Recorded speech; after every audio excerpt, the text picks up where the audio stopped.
Today I want to talk about the concept of sovereignty and how it relates to currency. They are very, very tightly related. This concept I go over, it's almost like you could say an overarching theme of my book Render Unto Caesar, which you can get on Amazon.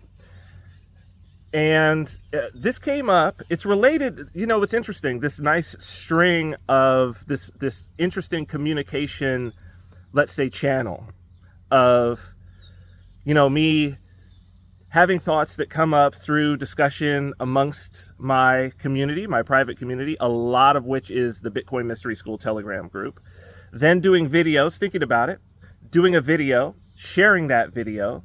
Responses come in from that video, both from outside and inside, but many of the people who are outside become intrigued and then come inside and become members in the Bitcoin Mystery School group. And then the conversation continues, culminates in sort of like the next step, and then we're here with another video.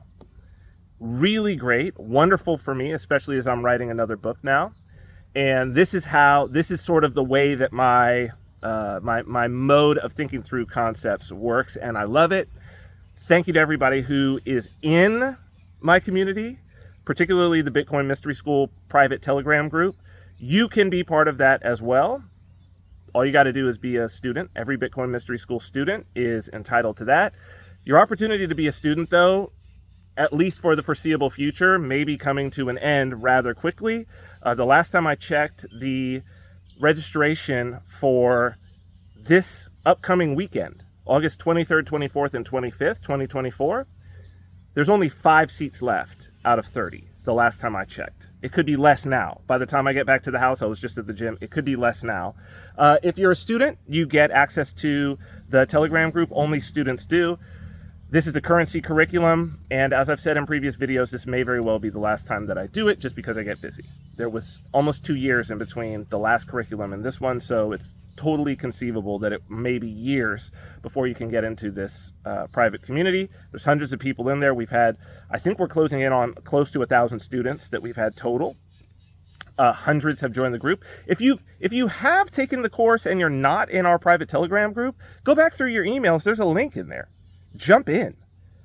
It's super interesting right now. But one of the things that came up is we were having a discussion about Tether and these various different concepts that I've been talking about in previous videos. So go back and watch those if you haven't.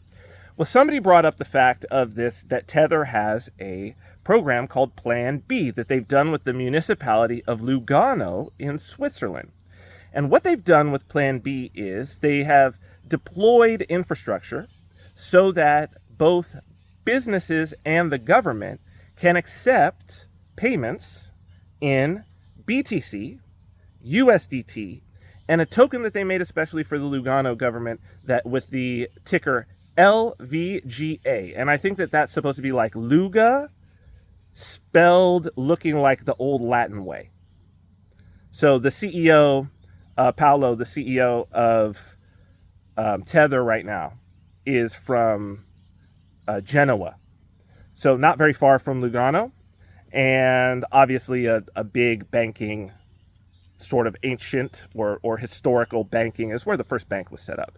So this is interesting. Lugano has been part of that milieu for a long time. Now they're doing this. The most interesting part, though, and what this video is about, is that Lugano is accepting taxes and fees. The city of Lugano, the municipality of Lugano, with this program called Plan B with Tether, is accepting taxes and fees in BTC, USDT, and LVGA. Now, I think the LVGA creation was in some ways a bit of a Trojan horse. Everybody likes to have their own token, and it's cool, and it says, hey, look at us, we're technologically advanced.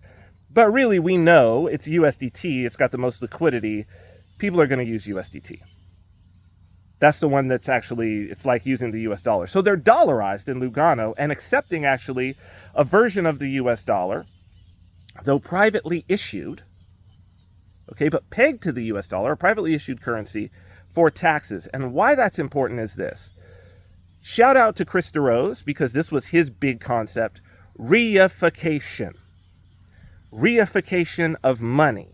Currency is reified money. What does reification mean? So reification comes from, or reify, to reify something, comes from the Latin root res, which is also the same root that the word real comes from. So reify means to make something real. To make something real. And it's interesting because, for instance, in Spanish, real and royal are the same word, real, and it's also the same word in Portuguese. Okay, so when we talk about real money, we're talking about royal money. How do you make money real? How do you turn it into currency? What is the render unto Caesar story? Christ says, bring me the coin whose face and inscription is on it. And they say Caesar's, the king. So you stamp the king's face on it, and that makes it real. And we still do that to this day. So the reification of currency. And how do you reify currency? Well, traditionally, the easiest way to reify currency, what kings always did, was you just accept it for taxes. Because it creates ubiquitous universal demand within your marketplace, right? Because there's only two things that are for sure, death and taxes. And so that's it right there. Taxes. Accept it for taxes. So this is why the Lugano peace is very important, because the sovereign, render unto Caesar that which is Caesar's. When you look at whose face, because they're asking him, do you pay tax to Caesar? Do you pay the tribute to Caesar? Right? That's what the story is about. And he says, bring me the coin that I'm supposed to pay the tax with. Render unto Caesar that which is Caesar's, where his face is on it.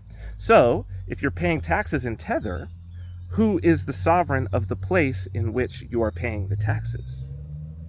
You see, it's been reified. It's been made real by being made royal. And of course, the Brazilian currency is what? Real. Still to this day. The Spanish peso, when you broke it pieces of 8, when you broke it into 8, an eighth of a Spanish peso was called un real. Reales de ocho was the name, pieces of 8.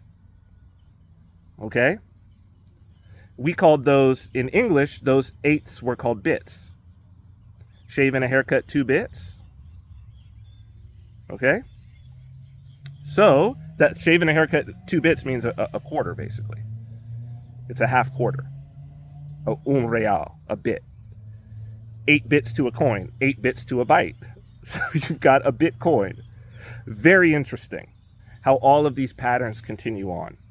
But most important to see, something is happening with currency and sovereignty in a real way, reflecting old patterns and bringing in new patterns that are probably not new, but we just probably haven't seen in a long time because we haven't had a shift over of the currency paradigm in a long time. But here it is, it's coming. This is what we delve into. This is what I'm delving into in the currency curriculum. That's why I made a new curriculum about currency, because we're in a time where we can start talking about these things again, and they matter. 23rd, 24th, 25th. It's this weekend. Like I said, there's only 5 slots left, bitcoinmysteryschool.com. Come and sign up. Become a member of the private community. On the 3rd day of the class, you're going to make your own currency, cryptocurrency. So if you want to make your own currency, you will make it, and it's going to bring everything together, and you're going to see how different this is. And you're going to have the full grasp of the technology, and you're going to be able to speak with some authority when you talk about cryptocurrency to people and be like, no, I've made my own. Let me even send it to you. Now let me talk about what this thing really is. Not some theoretical thing, not you just listen to a podcast. You're going to actually do it. All right? Like I say, this may be one of your last opportunities to get this information, to be part of the private community. If you look at my socials, in between these things, I go pretty dark. I go pretty dark in terms of communication, right? I'm communicating in my private groups, but my bandwidth is taken up usually when I have to get into coding and building software. So, bitcoinmysteryschool.com this weekend. I will see you there.